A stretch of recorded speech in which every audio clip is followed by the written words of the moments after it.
Ladies and gentlemen, the secret word tonight is car. C-A-R. Really? You bet your life.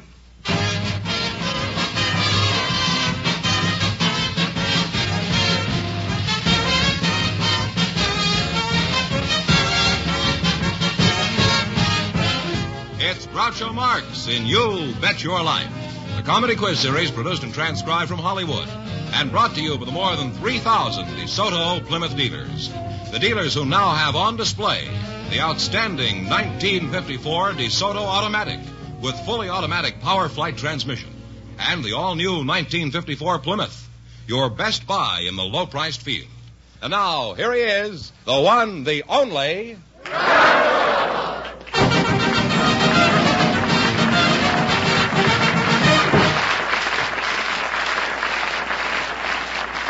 Well, here I am again with $1,500 for one of our couples.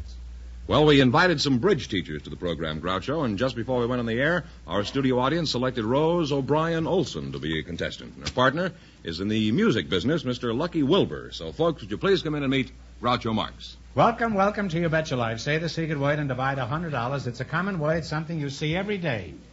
Mrs. Rose O'Brien Olson, you're a bridge teacher, is that? Yes, I am, Archer. And where are you from, Rose? Tacoma, Washington. Uh-huh. Are you married? Yes, sir. Burned your bridges behind you, huh? Mm-hmm. Let's see, your name is Lucky Wilbur? Yes. Oh.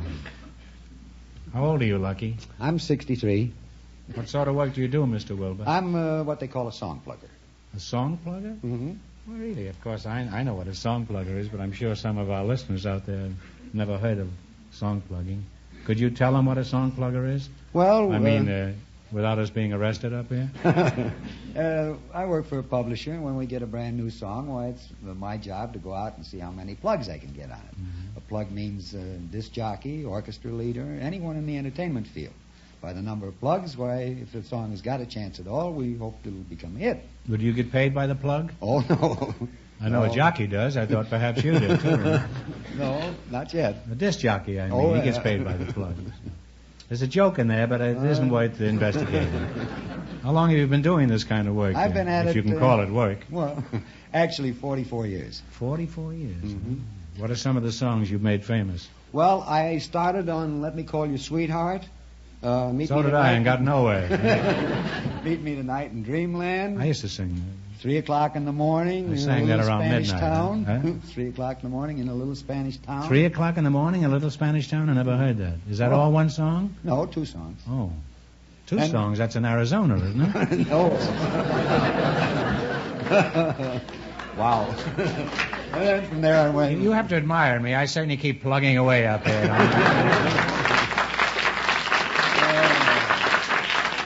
I'm not funny, but I'm certainly persistent. Well, Rose, let's talk about bridge. You say you're a bridge teacher? Yes, I am. And where is your school? It's 611, the Contract Bridge Studio, 611 South Ardmore, Los Angeles. We've been there about over 20 years. I have my own system in playing bridge. I played a couple of times. You kick your opponent in the shins, and then when they bend over, you just look at their cards. Now, how about cheating? Is there much cheating goes on among these card players in the bridge clubs? Heavens, no, Harpo. Groucho.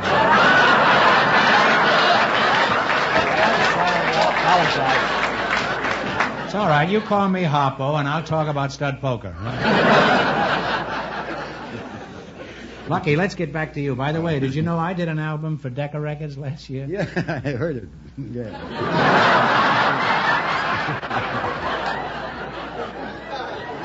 I haven't heard a laugh like that since Frankenstein was done by Boris Karloff. Well, I'd like to continue this conversation, but the time has come to play your bet, your life. Now, we have questions here ranging from $10 to $100, and you must pick 4 of them. The higher the amount, the tougher the question. Is that clear? Yes, sir. You play bridge. I'm sure you're good with mathematics. All right, let's see how much money you can make. You selected sports. Mm-hmm. Now, you want to try a $10 question, a $50 or a $100, or just talk it over between you and come to some specific conclusion. Let's start with $50. $50, all right. A period in the game of polo will last 7.5 minutes. What is this period called? Chucker. That's right, chucker. You're on your way with $50. Now, you would be much safer if you decide on an answer before calling out. Oh, 60. 60, all right. What is the rubber disc used in ice hockey called? Fuck. That's right, puck. You now have $110. Don't look so somber, Fenneman. This isn't our money. But it's my arithmetic. Oh. Which one do you choose this time? Go up. 10. 70. 70, all right. And what sport is Eric Guerin famous? Guerin. Jockey. Jockey is right. Horse racing. You now climb to $180. Now, what do you want for your last question? 80. 80. All right. Who is the winner of the decathlon in the last two Olympic Games? Talk it over. Mathis. Bob Mathis. Bob Mathias is absolutely right. And you wind up with $260. Thanks and good luck from the DeSoto Plymouth Thank you dealers. very kindly.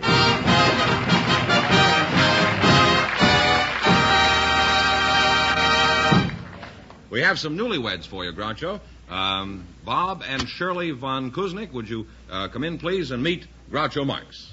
Welcome, youngsters, for the DeSoto Plymouth dealers. Say the secret word, and you'll take home an extra $100. It's a common word, something you see every day. Let's see, Shirley and Bob Van Kuznick, huh? You're newlyweds? Yes, we are. And Bob, where's your hometown? I'm from Cleveland, Ohio, on Lake Erie. And Shirley, where are you from? I was born in Madisonville in Cincinnati. What sort of work do you do, Bob? I'm a lather. You get paid for laughing? Yeah, I put on wire, paper, and that, and a plasterboard on the inside of the houses. Oh, you're a plasterer, huh? How old are you, Bob? I'm 26. You're pretty young to be plastered, aren't you? What's your age, Shirley? 19. Are you a plasterer, too? No, I'm not. How long have you two been married, Bob? Oh, about 10 months. Oh. Shirley, is he anywhere near the right amount? Well, to be exact, it's about 8 months, 3 weeks, and 2 days. Bob, when was the first time you met Shirley? I was in a hot dog stand in Cincinnati in 1951. In a hot dog stand? Yes. Mm-hmm. You mean it was just puppy love at first sight, huh? What was Romeo doing there besides getting mustard all over his necktie? Oh, he was on a 48-hour pass from the Army. Oh, 48-hour pass? That's right. What all did you manage to do on that 48-hour pass? Well, we went out to Coney Island, went dancing. Cincinnati? In Cincinnati. Is there a Coney Island in Cincinnati? Oh, yes, uh-huh. And went swimming, went on all the amusements, took in a couple of movies, went to a show, and a party. You must have been loaded with money, eh? It's always a mystery to me how a $50 a month GI can spend $300 on a weekend. Shirley, was Bob's Army close enough for him to see you regularly after that first date? He was at Fort Knox. He was at Fort Knox? Yes.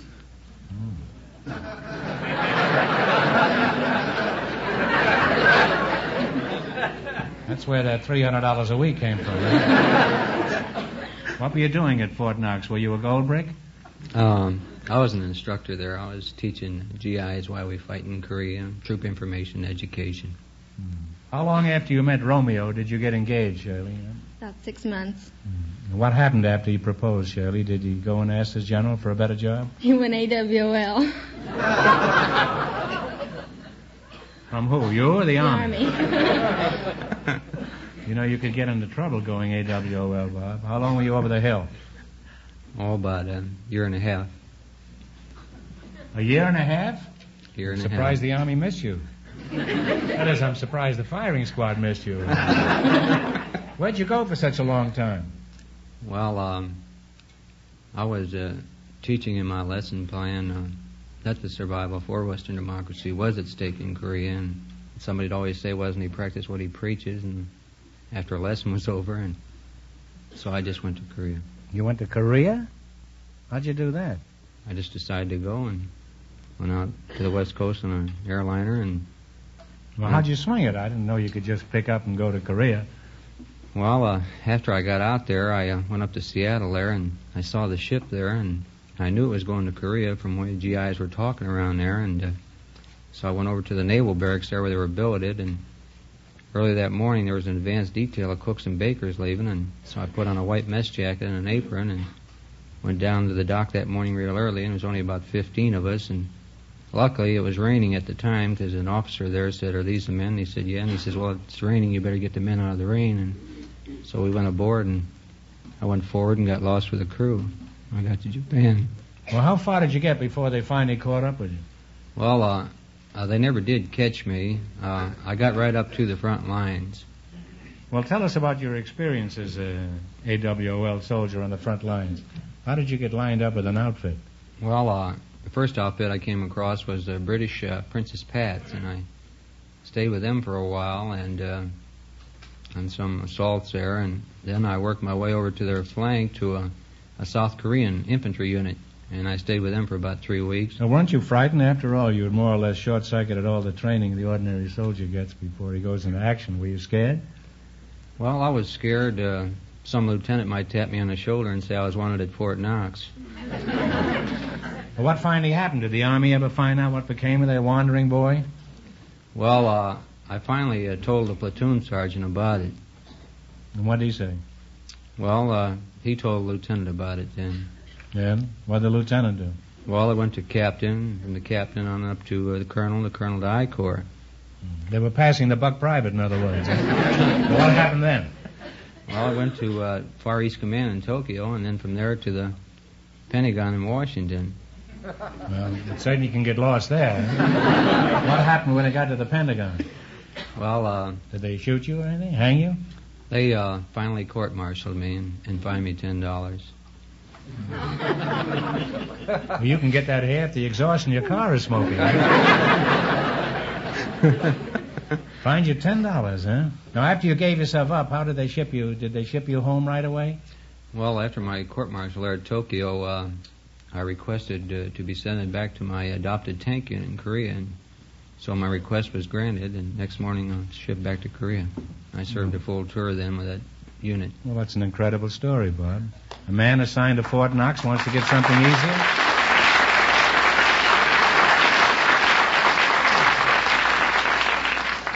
Imagine a guy hanging around Fort Knox and dying to get to Korea and get into action.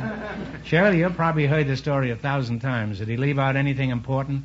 Well, he was wounded and decorated a couple times, and there was a platoon up on the hill which needed some ammunition. They needed a volunteer to drive through the front to bring the ammunition, and so Bob volunteered to go up there, and he got through all the enemies and everything, although he was wounded.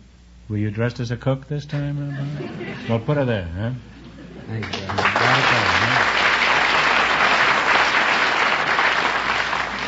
I think this country is pretty safe with fellows like you hanging around. Now, Shirley, how soon after Bob got home did you get married? Did you wait until he closed the front door? Or did you get married immediately? Well, it wasn't immediately. We got married that evening. Oh, well. I'm glad you waited a reasonable length of time. You certainly took a chance waiting a whole day. You might have got a telegram from Patagonia saying, having a nice war down here. I'll be late for the wedding. Signed, Bob. Well, now let's see if you two can win a lot of money. I have to be impartial up here. You realize that.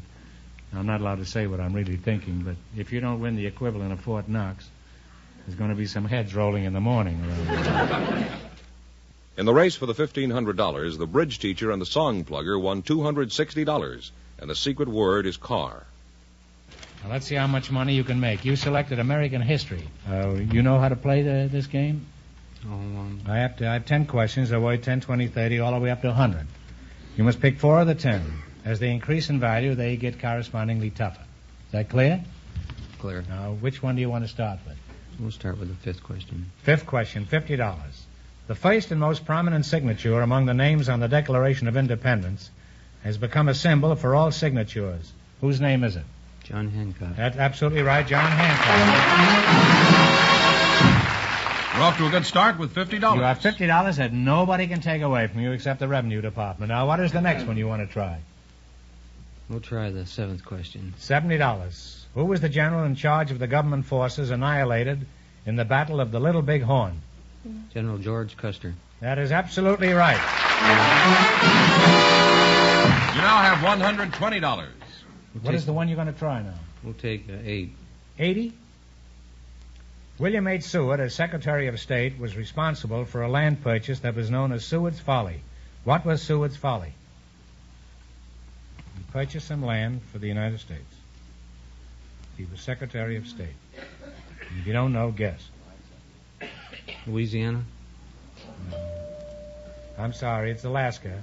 But they still have $120. You have $120 that nobody can take away from you. Now, which one do you want to try for on your final question? Okay, do you want to try it again? I'll try the 10th question. The $100 question? Yeah. Who was the first man to become president of all the 48 states? George Washington. The 48 states. Oh, the 48 Now, states. think it over for a minute. Not the 13, but the 48. Calvin Coolidge. No, it's William Howard Taft. Or if you want to be really technical, I would have accepted Eisenhower as the answer, since Ohio was formally admitted to the Union in 1953. So anyway, They wind up with $120. Well, thanks and good luck from the DeSoto Plymouth dealers, and I'm sorry you didn't win more.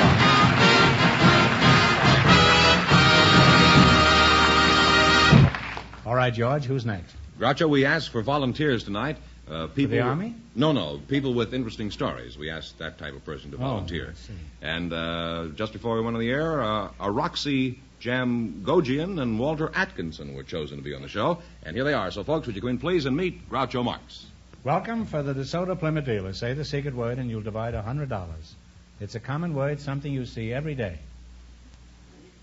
Roxy Amgochian. Who's there? That's me, Groucho. That's you? Yeah. How far did I miss the pronunciation? Well, not any farther than the average person. Oh. What kind of a name is Yamochian? Shamgochian. Shamgochian? Yes. What, It's an Armenian name. Armenian, huh? Well, what should I call you? Araxi? My friends call me Roxy, which is much easier to say. Oh, don't mention Roxy, will you? No? I played the Roxy in New York. We did 5 performances a day, and each performance lasted an hour. And on Saturday and Sunday, we did 6. So if you must have a nickname, I'll call you the Palace or the Majestic Theater in Chicago. Do you have a job? Yes, I do. I teach at the Fairfax High School. Oh, really? In fact, I've been there since the school opened. What do you teach? Well, until just recently, I taught drama and public speaking, had the play production work. But just now, I'm in the English department. Oh, you teach English? That's right. And where are you from, Walt? I'm from Madison, Georgia. That's close to Athens.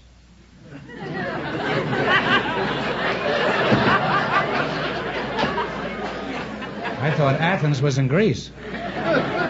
Is that still your home, Georgia? No, I was when I left. When I was 10 years old, we went south. You went south? You went south from Georgia? Yes, we went to Florida. Oh. I thought the only thing south of Georgia was Africa, South Pole. No, we went south. The boll weevil and the zuzu bugs got too rough, and we went south. But, I mean, they drove us plumb out of Georgia. What do you mean by plum out? You had no plums? No, we loaded up in a truck and headed south for Florida. And then when we got it... You went by boll weevil to Florida? No, the boll weevil drove us out. The boll weevil and the zuzu bugs. Oh. I thought zuzu was a ginger snapper. The zuzu bug is quite a bug. It is? Well, evidently. What is a... Could you describe a zuzu bug for us? You know anything about cotton? I know Joe Cotton. I've seen him in the movies. zuzu bugs, they suck the blossom, sting the bowl, pull up the stalk, and cover up the hole.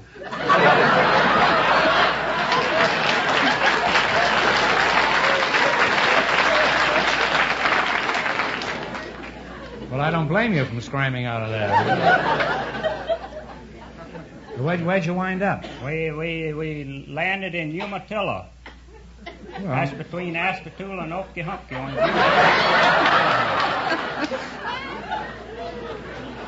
well, where else could it be? What was the name of this river? The Ocklawaha. Oh.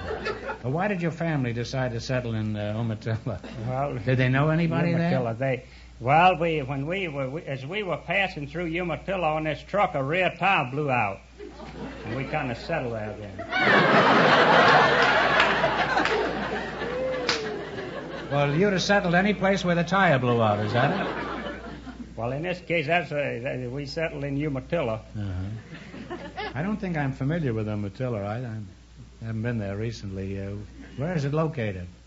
Umatilla, I told you. It's between Astatoula and Okeechobee. Well, he hasn't changed the story any. What kind of a joint is Umatilla? Is it anything like New York City? No smoke, no smog. Lots of rain and very little fog. Apex of the Golden Triangle, the home of the Okefenokee Queen watermelon and the big mouth bass. The heart of nature's wonderland. Umatilla, you'll like it.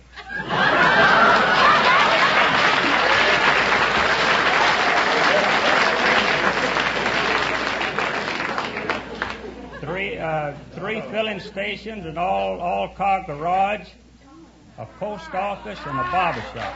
Wait a minute. You said something. You said car. Okay, up. You said the secret word car, so you get $50, and Mrs. McGutcheon gets $50. What did I say? You said boll weevil, and that's the secret word tonight. You just happen to be lucky that boll weevil was the secret word. It wouldn't happen again in 100 years. It was either boll weevil or Umatilla. I don't remember. Well, it's certainly been a confusing experience talking to you two. But now it's time to play You Bet Your Life. You know how to play our new quiz? I have a list of 10 questions. You pick the category yourself. Is that right? Yes, sir. In the race for the $1,500, the first couple lead with $260. Let's see how much money you can make. You select a dictionary quiz. And being from Fairfax High, you ought to be very good at this, Mrs. Yamagochian. Now, which question do you want to choose first? You can start with 10 or 100 or 50. Let's start with 4. You don't want to discuss this with her at all? That's all right. Question number 4, that's $40? Number 4, yes. All right, a man who grinds grains and makes flour is called what? Talk it over. A miller. A miller on the D, that's right. You now have $40. Now what do you want to do? 5. Number 50. Huh?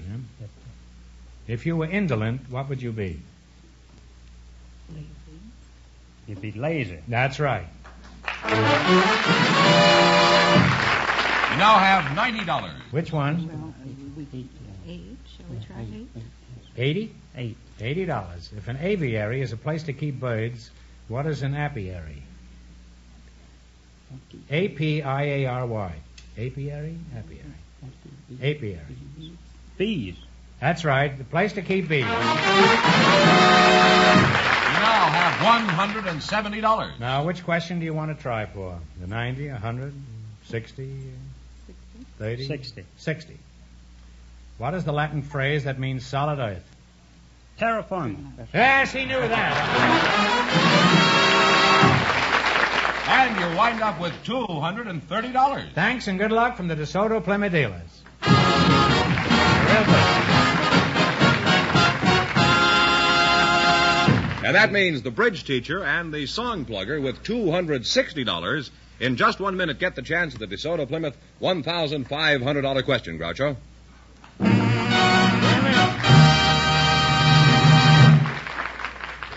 Hello, this is Arlene Francis, here to tell you about the 1954 DeSoto Automatic. This dramatic new 1954 DeSoto is called the Automatic because it's the one car designed and built to carry out your sudden orders instantly, silently, and safely at all speeds. Parking or steering, DeSoto Full Power Steering works for you all the time and does the work of turning the wheel for you. And this year, the DeSoto Automatic offers you PowerFlight transmission. With PowerFlight Drive, you have really astonishing getaway power, and you never even lift your foot from the pedal.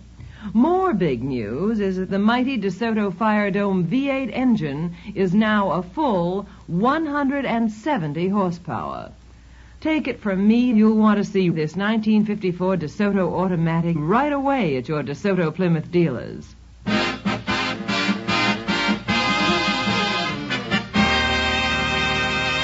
Now here's the bridge teacher and the song plugger, all set for the DeSoto Plymouth $1,500 question. In 1889, an American newspaper woman went around the world in 72 days, 6 hours, and 11 minutes. For $1,500, what was the name of this famous New York journalist? Talk it over.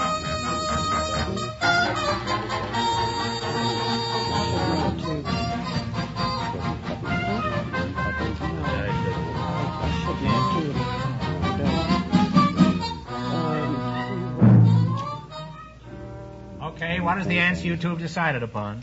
Wasn't Francis Quimby, was it? No, it was Nellie Bly, very famous name. Oh, yes. I'm sorry. So that means the big question next week will be worth $2,000. Well, they lost the big money, but how much did they win the quiz, George? They won $260 in Well, the quiz. that's not so bad. Congratulations, and thanks to both of you and to all of our contestants on the show tonight. Thank you very much, guys. You bet your life.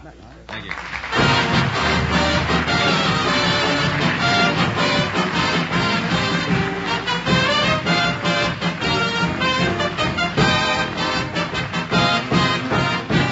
Be sure to tune in again next Wednesday night at the same time for the Groucho Marx Show, when the big question will be worth $2,000. And don't miss Groucho's television show, also presented by the DeSoto Plymouth Dealers of America. And remember that the dealers who sell the outstanding 1954 DeSoto Automatic with fully automatic power flight transmission also have on display the remarkable new Plymouth, engineered and built to be your best buy in the low-priced field. DeSoto, Plymouth, two great new cars, both products of the Chrysler Corporation. And when you drive in, tell them Groucho sent you. Good night, folks, and remember, just be sure to see the DeSoto Automatic. Folks, here's a reminder from the National Safety Council. Good drivers drive safe cars. So wise up, check up, fix up. You Bet Your Life, transcribed from Hollywood, is produced by John Goodell. Directed by Robert Dwan and Bernie Smith. This is George Fenneman signing off for the more than 3,000 DeSoto Plymouth dealers from coast to coast. You Bet Your Life is heard by our armed forces throughout the world.